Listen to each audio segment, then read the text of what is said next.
What is up, everybody? Unrested back again with another JFAQ, and today we are talking about TV, terebi, in Japan. And I'm out to wipe out the complete and utter myth that TV in Japan is awesome and great. It's not bad. It's not horrible, but it really isn't that awesome either. I know I, for one, used to think that TV in Japan was far more extreme than anything we had in America. I remember my first inkling to that was that I watched a show on HBO ages ago. This must have been like 1990, which to me at this point is ages ago. And they had this thing called the Drunken Salaryman. They were doing a thing on TV shows that were extreme game shows in other countries, and it was called the Drunken Salaryman. And it was a show where they would have these salarymen come on, and they'd have to do a series of tasks and different questions and trials while taking shots of sake throughout the show, and it would get obviously more and more difficult for them to do these things as they got drunker and drunker.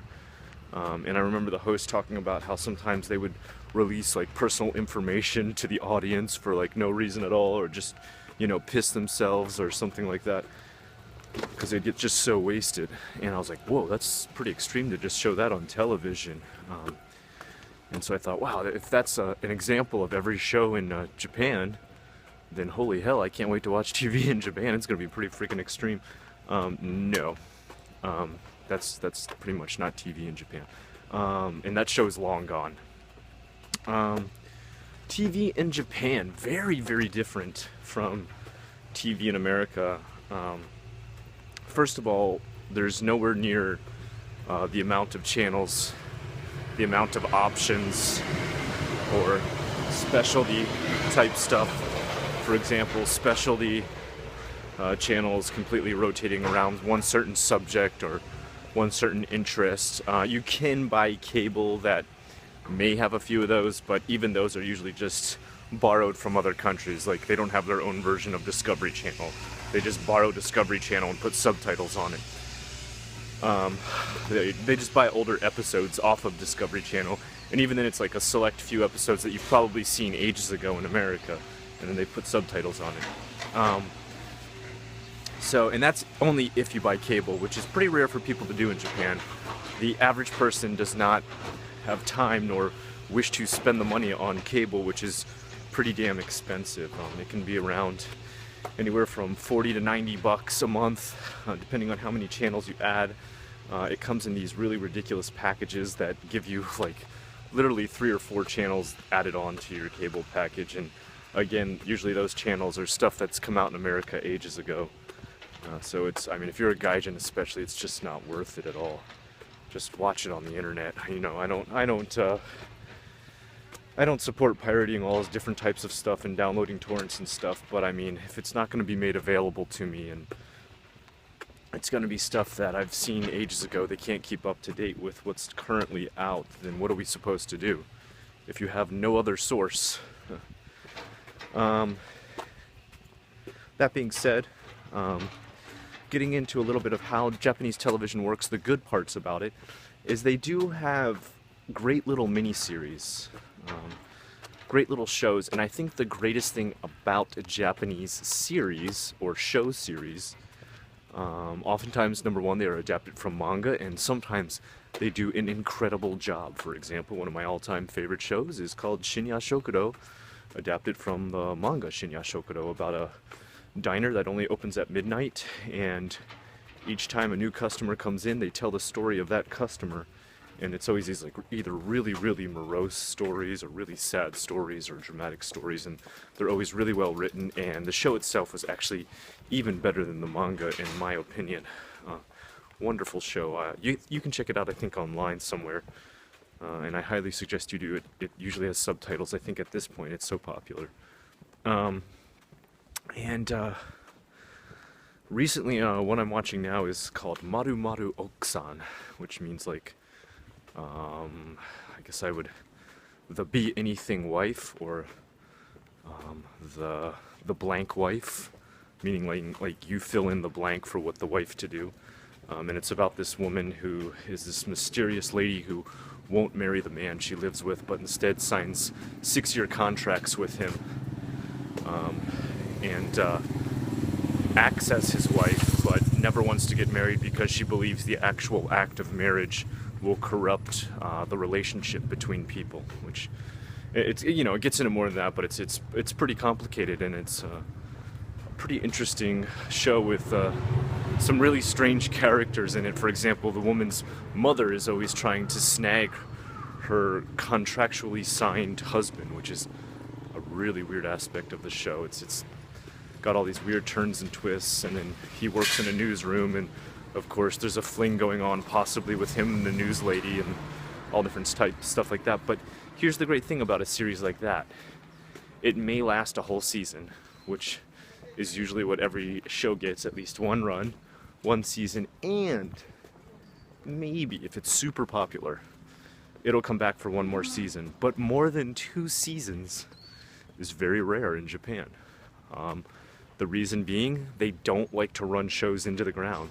They don't want to turn into the next Heroes or Lost and just keep making episodes because people are watching, or just because they're making money off of it. If it's going to ruin the story, they're going to stop.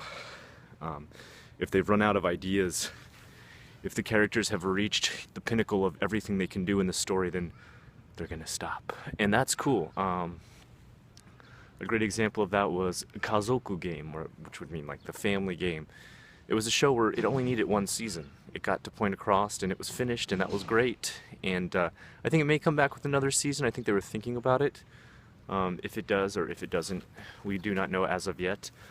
But it could only possibly push on for 1 more season, and then it would be way overdone. Just if you watch that show and you watch the plot, you understand why that wouldn't keep working season after season. I don't really want to spoil it for anybody, but it's a good show, Kazoku Game. I think it's got one of the members of Arashi in it, if I'm correct. I think the lead character is one of the singers in Arashi. So if you love Arashi, you'll love the show even more. Yay! So that's a great thing about Japan. They don't run series into the ground.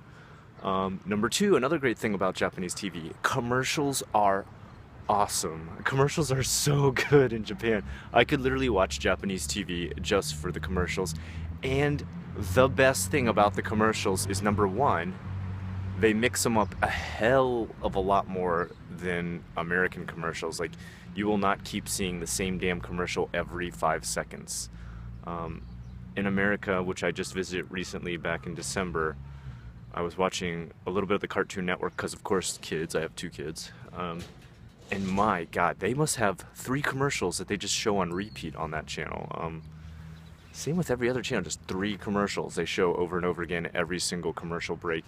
Commercial breaks also in Japan are far more rare than in America. Like, you'll watch a show for a very long time, and some shows entirely all the way through with no breaks at all. They'll just keep running the show for a full hour and not take a break. And even then, when you do have commercial breaks, they're only for like a minute, maybe 2 minutes. It's very short, and they come right back to the show. And a lot of commercials have really good dances and songs. The dances especially, I love the dances that the people do in Japanese commercials. Japan, you come up with some of the most hilarious dances in your commercials. I don't know who creates these dances, but genius, absolute genius. I mean, I don't know what the fuck you're selling half the time, but my God, I want to learn the dance. That being said, the average variety show, which there's a ton of in Japan, is usually pretty boring. There's a couple, like for example, Beat Takeshi's got his show, which is usually great. He just recently had one with a bunch of scary stuff on it. It was awesome. And he also has another one called Incredible, which has like all kinds of weird, crazy, incredible videos from around the world, and then they talk about them, and it's really cool. And he usually tends to find some pretty amazing stuff that even I haven't found on the internet. And I watch a lot of internet stuff. Let's see, is there any other shows that are good like that? Oh, there's one show called Bimbo Girl, and it's about these girls who live on little to no money, how they're just like really tight with their money, and how they go through being really thrifty. Oh, no, it's called bimbigurore? Someone correct me on that. I want to just say bimbo. Bimbo means not a bimbo, binbo, which means like poor. I'm not calling a girl a bimbo, so please don't attack me in the comments. No, it's just called, it literally, like, the title means like the poor girl, and like literally poor as in no money. And it's not necessarily that the girl is poor, but she's just usually really good with saving money. Like, they just showed a girl recently who never turns the lights on or use any electricity, and her average electricity bill was $2.80 a month.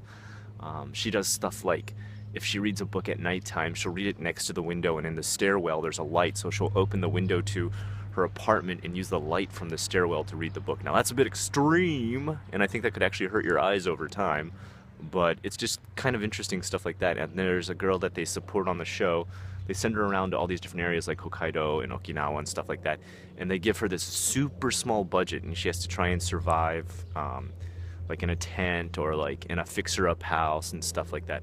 Really interesting show to see these girls, like the ideas they come up with and just how resourceful they are. And I think it's a very empowering show for females, and I think it shows how long you can stretch your dollar.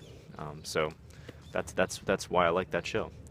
That being said, those are two of the shows I probably watch weekly. Downtown's another good one, of course. Matsumoto will always be freaking hilarious, the stuff that they talk about and do. They're never a boring show. But see, I can only really think of a handful of shows maybe that are variety shows that are actually interesting to watch. The rest, in my opinion, there's too many shows in Japan about food. I don't know what the obsession is for such a fit, trim country. I guess the reason being is that there's a lot of housewives and they constantly want to know new recipes, and they're the only ones home enough during the day to be able to watch these shows that teach these recipes, and that's all they want to do. They want to learn new recipes for new stuff they can cook, so they have things to serve their husband, I guess, which, I mean, oh god, for me, I just feel like, what a pointless life. Make your husband watch those shows, make him go cook. You know, if he wants variety in his meal, make him go cook. Sorry, I got an eyelash like right sticky on my eye with like all gunky gunk, and I can't see right out of it. Okay, there we go. Now I'm okay. But most of them are just shows of cooking and more cooking, and cooking with cooking, and this chef showing you how to cook, and SMAP showing you how to cook, and Arashi showing you how to cook, and Arashi joining SMAP on a show where they teach each other how to cook. Just boy bands teaching me how to cook. Please, you know. There's some people like Gyarusone who has a million different licenses in cooking, who when she makes stuff, you're like, damn, that looks like it would be really freaking good, and I would love to cook that. The SMAP teaches me how to cook. I'm just kind of like, well, you had a semi-successful band, and you kind of do this as a hobby. I don't really want to learn from somebody who's just kind of doing it as a slight hobby, you know, whatever. That's my prerogative. Maybe you love SMAP's cooking recipes. So those shows to me are just, they're just a waste for me. I just feel like they're a waste of time. I just feel like, you know what, go buy a cookbook. You want to know a million different recipes, just go buy a cookbook. But to use up hours and hours of TV time broadcasting people dropping eggs into a pot, like, come on, really? Really? That's all your budget could afford? Kids shows in Japan are really good. They tend to have a low budget, but they make up for it with their creation of props, lessons, and shows by making things out of paper and construction paper and cardboard. And my god, the artists they must have on these shows are just top notch, who make this stuff in the background. Or because I as a current kindergarten teacher, I teach kindergarten part-time while I also draw, so I'm an artist and I'm a person who makes art for little kids. I know some of the techniques and some of the stuff that these guys have to do on these shows, and I know how hard it is. I have a real respect for that, and they create just the most seamless looking, beautiful art on these shows. And what they make on the shows, and the little segments that they make, are only like 5 minutes at most, and then they'll just combine like 3 or 4 of them, and that'll be a whole show. the ideas are just wild with the characters they have on their show. I'm just going to give you an example of some of these shows. Okay, so one is Saboten to Isu, which is a cactus in a chair who are friends with a little girl. You know, like, even the most drugged out LSD hippie couldn't think of some of these ideas. And then they have another character who they cut to sometimes, whose name is Ofurosky, which is supposed to be like a Russian name, but a play on words, as in Ofurosky, which means I like baths. And he always sits in a bathtub and dresses in a cow suit. My God. Just explaining this stuff even sounds crazy to me. But the show is great. I mean, it's an absolutely like great show. It teaches kids all sorts of lessons, like share your toys and stuff like that. And you know, if you come to school and your friend has forgotten their bento, share your bento with them and stuff like that. Just, you know, really good moral lessons. Or, you know, teaches like basic hiragana type stuff and things like Nihongo de Asobu, let's play with Japanese, which teaches different pronunciations of different hiragana and a little bit of tiny kanji for kids, how to write certain things, different up and down tones in words and stuff like that. Interesting shows. There's a very small baby show called Inai Ba, which pretty much means like peekaboo. And it's just a giant dog and a girl. The dog's name is Wan Wan, which is like calling a dog bark bark. I always think that's hilarious that his name is what a dog says. And they always teach like really small lessons about nature, really just simple stuff about nature. There's a cooking show, which my son loves, the cooking show for kids. Well, there you go, that's who it's marketed to. It's marketed towards my little son. It's these three girls who are like the Power Rangers version of cooking superheroes, who cook up meals that little kids can make that are like pretty safe for them to make. Like, obviously there's not a lot of knives and fire involved. And he loves that show. There's shows like Hanakappa, which is a kappa, like, you know, the little monster with a flower growing out of his head. And every time he has a great idea, the flower pops up and starts to unfurl, and it's kind of like the light bulb going off above somebody's head. And it always kind of teaches about like procrastination and delaying doing your tasks and how it can screw stuff up for you, or other different weird lessons and stuff like that. So there's like a lot of crazy kids shows. God, I know a lot about kids shows. I could probably do a whole episode on just kids shows. I should do that. I should talk about that. And here's one thing I don't have a lot of information on, and you guys are going to hate me for this, I know. I don't watch a lot of anime in Japan, and the reason mostly being is because I'm just not home during that time, and I just don't have the time to invest, because a real anime series goes on and on and on and on, and you need to know the connecting stories and have seen last week's show to know what connects to this week's show, and I just don't have the time to invest in that. I do rent a lot of anime movies. Very excited. One of my favorite directors, I should say directors / artists, is the guy who made The Wolf Children. He's coming out with a new anime soon. I don't know too much about it. All I know is it's like a werewolf in Tokyo who becomes friends with a little boy. And I mean, it sounds crazy as hell, but he's also like the same guy who wrote The Girl Who Leapt Through Time and Summer Wars. And those movies, I mean, anybody who's seen those knows how freaking awesome those are. So I feel like I can't go wrong with him. I'm always thoroughly pleased with every story he writes and draws. So anyway, that being said, I have gone on far too long, and I apologize for this video being super long. If you would like me to do a video on kids shows in Japan, because apparently I have a ton of knowledge of little kids shows and what they're about, let me know and I'll do that on the next JFAQ. Until next time, I'm Unrested. This is JFAQ on television. Have a great one.